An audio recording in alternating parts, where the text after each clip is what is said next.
Like and subscribe to Desi Engine. Click the bell button to receive the latest video. നമ്മളിനി പഠിക്കാൻ പോകുന്നത് നാലക്ഷരമാണ്. അതായത് 4 letter word അല്ലെങ്കിൽ നാലക്ഷരം. നമുക്ക് പഠിക്കാം. ന ല ക്ഷ രം, നാലക്ഷരം അല്ലെങ്കിൽ 4 ലെറ്റർ. ആദ്യം തന്നെ നമ്മൾ പഠിക്കുന്നത് മലയാളമാണ്. നോക്കൂ, മ ല യാ ളം. മലയാളം. മലയാളം എന്ന് തന്നെ പറയുന്നു മലയാളത്തിനെ. നോക്കൂ, മലയാളം. ഒരിക്കൽ കൂടി പറയൂ, മലയാളം. അടുത്തതാണ് പഠിക്കുന്നത് മനുഷ്യൻ. പറയൂ, മ നു നു ഷ്യ എൻ. മനുഷ്യൻ. മനുഷ്യനെ ഹ്യൂമൻ എന്ന് വിളിക്കുന്നു. ഹ്യൂമൻ. ഒരിക്കൽ കൂടി പറയൂ, മനുഷ്യൻ. പറയൂ, മനുഷ്യൻ. അടുത്തതാണ് പുസ്തകം. പു സ് ത കം. പുസ്തകം. പുസ്തകത്തിന് നമ്മൾ ബുക്ക് എന്ന് പറയുന്നു. എന്ത് പറയുന്നു? ബുക്ക് എന്ന് പറയുന്നു. വീണ്ടും പറയൂ, പുസ്തകം. പുസ്തകം. അടുത്തതാണ് ആശുപത്രി. ആ ശു പ ത്രി. ആശുപത്രി. ആശുപത്രിയെ നമ്മൾ ഹോസ്പിറ്റൽ എന്ന് പറയുന്നു. എന്ത് പറയുന്നു?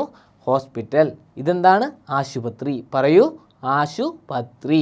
അടുത്തതാണ് തെളിയുക. തേ ലി യു ക.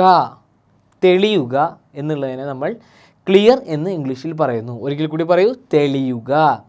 തെളിയുക. അടുത്തതാണ് തിരയുക. നോക്കൂ, തി രാ യു ക. തിരയുക.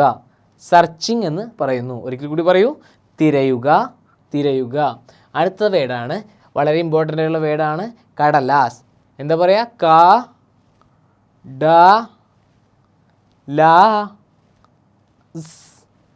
കടലാസ്. കടലാസിനെ നമ്മൾ ഇംഗ്ലീഷിൽ പേപ്പർ എന്ന് പറയുന്നു. എന്ത് പറയുന്നു? കടലാസ്. പറയൂ, കടലാസ്. അടുത്താണ് തലയിണ. ത ല ഈ ണ. തലയിണ നമ്മൾ പില്ലോ എന്ന് വിളിക്കുന്നു. ഒരിക്കൽ കൂടി പറയൂ, തലയിണ. പറയൂ കുട്ടികളെ, തലയിണ. അടുത്തതാണ് മടക്കുക. മ ഡ കു ക. മടക്കുക. വളരെ സിമ്പിൾ അല്ലേ? അതിനെ നമ്മൾ ഇംഗ്ലീഷിൽ ഹോൾഡിംഗ് എന്ന് പറയുന്നു. ഒരിക്കൽ കൂടി പറയൂ, മടക്കുക. മടക്കുക. അടുത്തതാണ് കടിക്കുക. ക ഡി ക്യു ക. കടിക്കുക അല്ലെങ്കിൽ ബൈറ്റിംഗ്. ഒന്നുകൂടി പറയൂ, കടിക്കുക. കടിക്കുക. അടുത്ത വാക്കാണ് തിരിയുക. ഒന്നുകൂടി പറയാ, തിരിയുക. തി രി യു ക അല്ലെങ്കിൽ ടേണിംഗ്. പറയൂ, തിരിയുക. തിരിയുക. ഒരിക്കൽ കൂടി പറയൂ, തിരിയുക. അടുത്ത വാക്കാണ് ബുദ്ധിമാൻ. ബു ധി മാ എൻ. ബുദ്ധിമാൻ. ക്ലവറർ എന്ന് പറയുന്നു നമ്മൾ. ക്ലവറർ. ബുദ്ധിമാൻ. ബുദ്ധിമാൻ. ഒരിക്കൽ കൂടി നമുക്ക് ഈ വാക്കുകളൊക്കെ പറഞ്ഞു നോക്കാം. മലയാളം, മനുഷ്യൻ, പുസ്തകം, ആശുപത്രി, തെളിയുക, തിരയുക, കടലാസ്, തലയിണ, മടക്കുക, കടിക്കുക, തിരിയുക, ബുദ്ധിമാൻ.